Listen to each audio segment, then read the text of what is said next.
Cool, cool. So thank you so much for the entire team, Arun and Mariam, for setting up this topic for us. And we this let me give you a preface of the topic, right? How to raise your mindset for the big game, right, of entrepreneurship. Now, when we talk about this topic, there's a lot many things that can cover. You can just go on YouTube and think about different things that come around, right? People talk a lot of things. The why does this things become so important? Okay, why is this so crucial, and why can't you just hear anyone on online and get fired up and do something on your own? There are different aspects that you have to cover in your life. Okay, and I have this golden opportunity, let's say, to have Suresh, okay, share his perspective as well on the topic, because Aman introduced Surya as vice president of MNC, right? No, he's not just vice president. He has multiple hundreds of people reporting to him, okay, which imparts a lot of leadership capability, right? And a mental hustle that doesn't just come around, okay? No matter how much someone speaks on, let's say, social media, something like this is earned through experience, through hard work, right? And that's the kind of experience we're talking about to harness. How to raise that mental game to not just be successful in one aspect of your life, but to excel in all aspects, go 360-degree and beyond, right? So thank you so much, Suresh, for taking a time and sharing this screen with me. I would definitely like to kick off by understanding your mindset first, and understand the reasons behind developing that mindset as well. See, when you look at industry, because you've been in industry for some time, you really excelled. You're like a goal for many people to accomplish. Now, when you come across people, usually they have a in terms of their, let's say, upping the game or being the game or more, the presumption they have is usually with their careers, okay, or having a dream company or a dream job, okay, until that dream company fires them, that dream company is still there, right? And they usually tend to identify themselves by their professions, okay. If you ask someone, who are you, they'll say, oh, I'm a data scientist, or I'm a this, I'm a that. But who are you doesn't answer that, right? So what does it mean to be in the big game? Is it just the careers, just the hobbies, or even excelling in the corporate ladder, no matter how much you can excel? Is that all there is to it, or there's something more to it? Please enlighten us there. Yeah, definitely, Vivek. I just want to share my experience of what I have seen as I have kept growing through the corporate ranks. So I started my career also as a developer. Today, I'm working as a VP, but there are few important lessons I learned through this journey, right? The first and foremost thing is that a lot of times all the titles that we have on the paper are all the status that we get because maybe no, we are funded to have a car with us, or we are funded to have few luxuries or conveniences or whatever. All these things, sometimes it gives a feeling that hey, we are on the sky, right? But actually, when we step back and look at few things, and here are few things that I have noticed that humbled me. And why I pursued mentorship on this platform. So those are the some experiences that I wanted to share.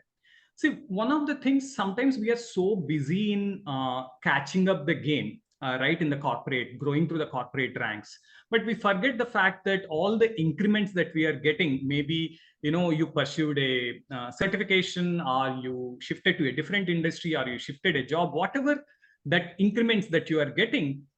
Actually, when you look back and see what is happening in the outside world, it hardly catches up with the inflation. How many of you agree with that? Right? If you go and inquire, see somebody who is in the first 1-2 years of the career, let's say you shift the job, you get a 30% hike. Just go and look at, ask in a good place within your city, ask what is the cost of the house. It probably around not less than 1 crore. True. When will, with this kind of savings that we have, we can actually buy that? Maybe we just work only to pay EMI, right? So when we actually look at the reality, right, sometimes it grounds you, saying that hey, all the things that you are, see, all the fight that we do, see, I also did all the fight, I did all the certifications. I'll be the first one to take up any certification that get launched by Microsoft or by whatever, right?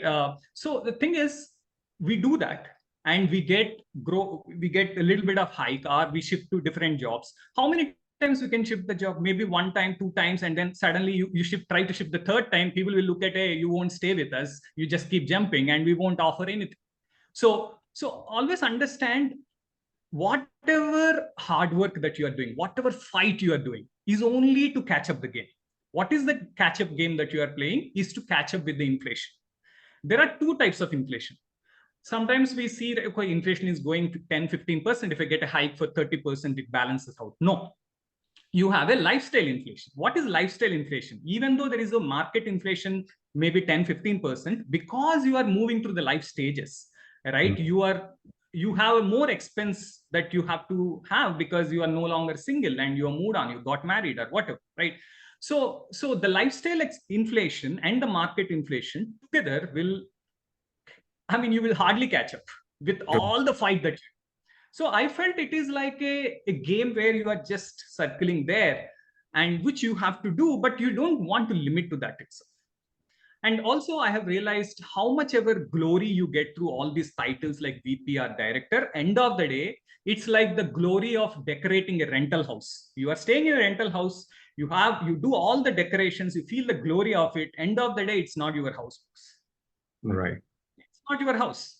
You have no equity in the product that you built. True. And the company which is taking your, I mean, Sriram is here, right?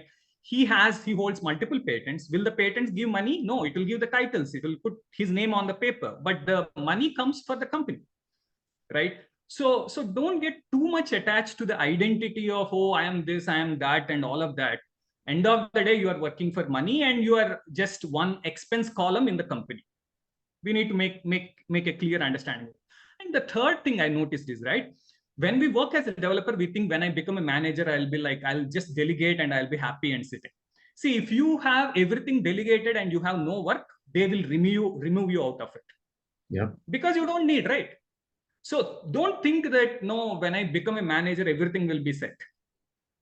Actually, whenever you are making a very good salary, very high salary, whenever disruption happens, you will be the first one to let go.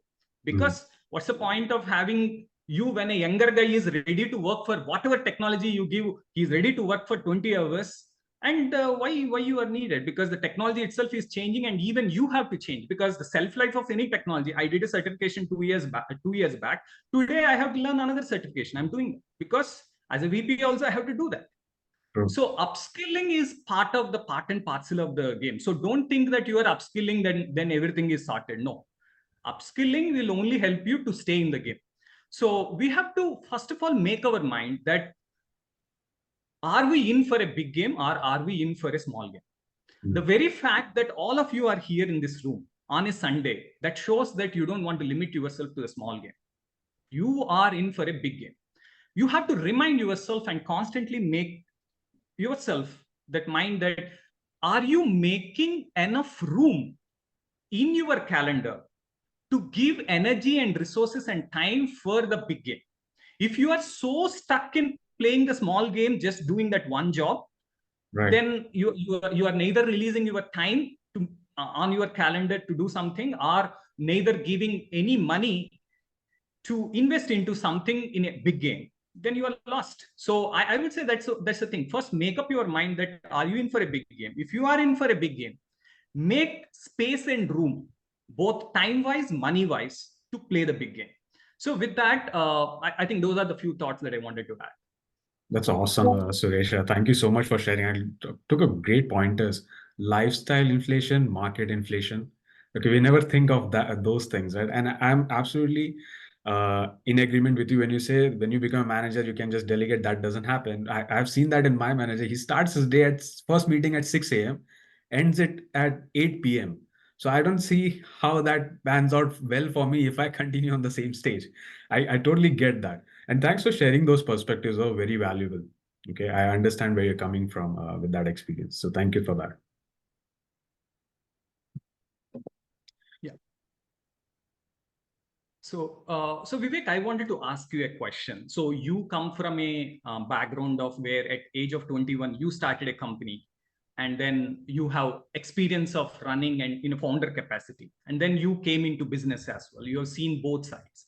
So tell us a little bit about what kind of a qualities that it takes to become successful in the big game, and why some people they shine or some people fade away, or tell us a little bit as through how one can be prepared themselves for the big game. Okay. I think that's a very important question. I think that's really close to my heart as well, from what I feel, experiencing multiple startups, sometimes starting on my own or sometimes being part of some other established startups. One of the things I observed is that they all have a very clear reason or a why. Okay. When I was working with a startup and I got some stake in it, it's a $20 million startup, so huge startup, right? I might not have a clear why of why I was part of the startup. Okay. I was just there for the stake and developing a product, cool technology, right? But I saw the founder had a very clear goal. Okay. A very clear mission, very clear mind. He left his NASA job for that why. Okay. So I could understand there has to be a very strong why. And here's the challenge where most people face, I feel, right?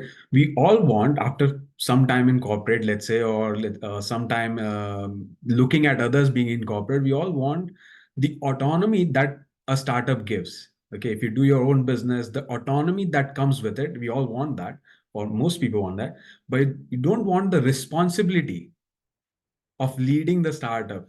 Okay, so we want the autonomy, but you don't want the leadership or the responsibility of failure, let's say, if that happens, right? And that those are very two different things. So usually people will start something with, like, I have a very cool idea of this cool new technology that they want to work with. It's all great, but you can do that in any other startup, right?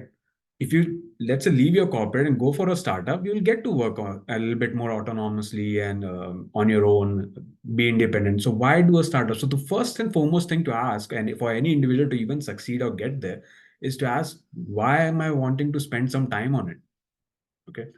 And the challenge is that now when you're thinking of a startup, you can't think of just technology perspective. Remember, I mentioned a founder who's quit his NASA job. I spoke to him. He's told me it has been 7 years he worked on any piece of code. Like, he has not done coding in 7 years. Okay, leading a startup that is pretty primarily technology or AI based, not done coding in 7 years. So you don't really get to work on the technology if you're just looking to work on a new idea because it's right in your skill set. It doesn't happen that way. Okay. And the challenge with people is that they make decisions based on the autonomy that would come. Okay, I could write my own code, I could work on my own stuff, I could hire and fire people. It is the most difficult thing to do. So identifying your why to start out with helps you prepare for the future challenges that are going to come along, okay, as a startup. But more importantly, when you're looking to do a startup or a side hustle, whatever that might be, a business, you have to analyze two things. One is finances, the other is time. Okay. If either of those things do not have a clear answer, don't proceed with it. So when I say time, if you're doing a startup, see, can you invest 8 hours at least a day, or like 40 hours a week at least, okay, in the startup. If you're doing a side hustle, maybe 2-3 hours should suffice in a day, right? In terms of finances, look at, in terms of finances, do you have the finances that in case something happens uh, financially, will you be able to support yourself and the startup or business for, let's say, a year or so? Because it takes time, right? And when you don't have an answer to that, then don't do it. So then you look at side hustles, and if you see that, okay, can you survive on this for, let's say, a year, then go forward. So you need clear answers on this. Is the best way to prepare yourself, is identify a strong why, a strong reason for you to get there, identify how your schedule looks like, and what does your finances look like in order to support you in your journey. Okay, when you have these things clear, then you are on the right path to even make decisions whether to build a business or not build a business, or whatever you want to do. So basically, being in the big game involves decision making first, and then taking action. So that's what I would share on that specific question, Suresh. Yeah, thank you, Vivek. I think this is the thing. Many of us are not exposed to the business side, so many people underestimate what does it take, and they just simplify that, thinking, okay, I have a very good crazy idea, I can do it. But the idea is just a 5 to 10% of it, right? I mean, ideas today, like, easily you can get it. You do a hackathon, hundreds of ideas come in, Yep. but execution is the difficult thing. So thank you for sharing that, Vivek. Yes. Thank you. Suresh, so this is the thing that I want to actually gain knowledge from you about. Okay. A lot of time this happens that people start on the different journeys and they stick around for a while, they do certain things. Even in corporate, you might see people who are very well energetic people who start off their career with on a high note energy, but after some time they sort of understand they just don't have the same kind of growth, let's say in industry, right? Even in businesses, you might have observed multiple startups and other business owners as well. They start off with all the energy, maybe leave corporate and risk everything. But what has been your experience and observation of these people from who succeed and who don't? What has been your observation? Yeah, I think so. There are three important things there. One is, in the outside world, we don't have access to mentorship. But here we have a chance that we can get some of those qualities. For example, the mental capacity and mindset has to be at a different level. You cannot operate the same level that you do a job, right? So like a simple example will tell, right? Sometimes we are so exhausted with just working in a small individual contributor role, but whereas people like Elon Musk, they're managing like thousands of people, organizations which are disruptive companies, and they are able to manage 3-4 companies at once. How? It's a mental capacity. True. So I think one thing we have to look at when we come into this business, right? We see how quickly we can plug into that mentorship, because that's the only chance for us to elevate our mental capacity, for us to raise that mindset. And that can only happen if we allow that. You get access to mentorship by qualifying to the process, but you cannot activate that mentorship unless you plug in. Right. You get access, but how do you activate it? So here are few things that I have seen. Whoever demonstrated these things, they really succeed. One is, they observe the coaches and mentors, they model their behavior, right? For example, what just look at any of the leaders, right? What do? They are the one behind the scene taking all the initiative, they're making things happen. They are the one first in the meeting, they are the one last from going from the meeting. So these are some behaviors that you start modeling, right? That is where you develop that. The people who are able to do it, they model their coaches and mentors, they go fast track because they think the way how they think, right? Second is, a lot of times we come into the business with a half commitment. In job, right? We all look at, okay, what is the minimum checkbox? How many hours minimum I have to work? That's how you think, right? So the minimums mentality will not work here. Here it has to be half commitment will not let, because you are only seeing, okay, let me check it out if it works. If that mindset will put you in a wrong spot right from the beginning, right? So you have to go all in. It's okay if you are not all in today, but quickly within the 30 days core run, you should get such a confidence in the platform and such a confidence in the business model and such a confidence with these mentors, I can go far places, right? That confidence you have to get. You cannot take years to do that. And you have to get that full commitment in. Only then, see, if you go with a full commitment in, not really trying to see, let me check it out whether I can do it. Because if you are looking at only can I do it, check it out, then you will always give a half commitment, right? Second thing, a growth mindset is required. See, a lot of times we say, okay, I'm not good at making clients, I'm not good at networking, I'm not good at people skills. That is one way of looking at it, where you are defining what you are good at, what you are not good at. But if you go for a growth mindset, you are actually looking at, hey, how can I be good at it? The question you are asking is, am I good at it? No. The question you are asking, how can I be good at it? Because that's the outcome I want. Yeah. So that's the second thing. Third thing is that you are really, leveraging that association and modeling and all of that and taking initiative. See, these are some things which is very difficult to teach, right? So those are the people who has that mindset of all-in commitment, who are ready to pay the full price, not, okay, whatever I can do, I will do. No, they're saying, what does it take? And I will do whatever it takes. So this is the mindset that is required. And lastly, I think I wanted to ask you, Vivek, as to, since you have seen the outside world where if somebody has to do everything on their own, they struggle, and some of these lessons they have to learn on their own, right? Right. But here you have a beautiful system.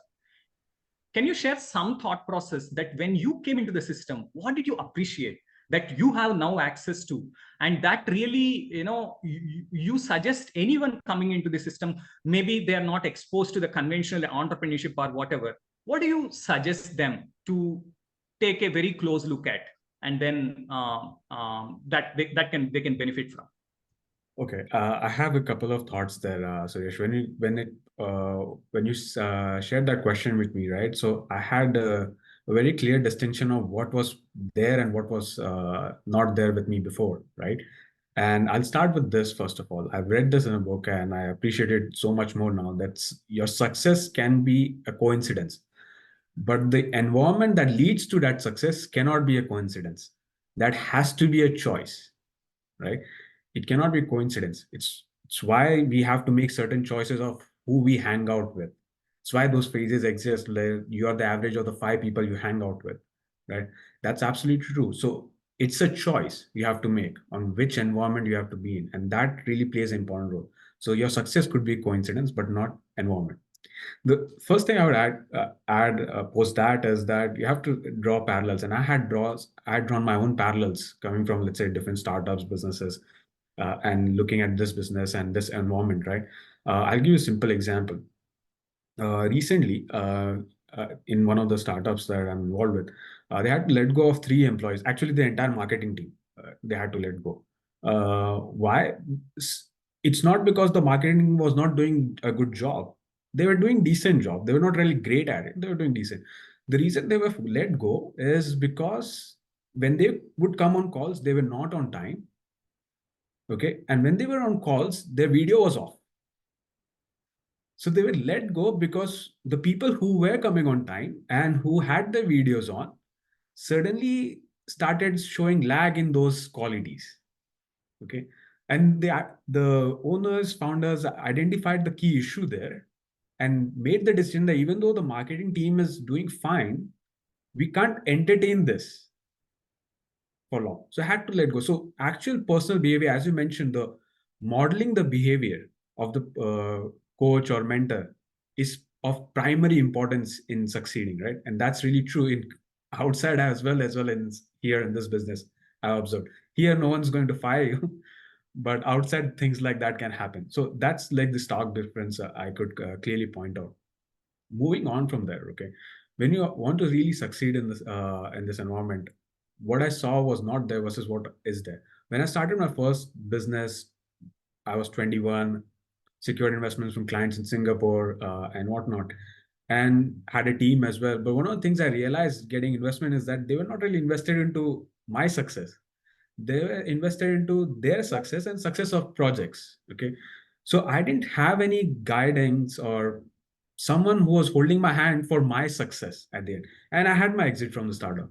But what's a valuable lesson I learned and observed here is that I need someone guiding me for who's invested into my success as well, which is something completely different that I found here that I don't observe anywhere else out. Okay.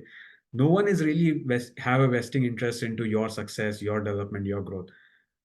I would say my mentors, Arun and Mariam, took so much time with me, okay, in sort of being lenient with me in certain sense of because I didn't have the best people skills, let's say. I'm more like a autocratic guy initially, okay.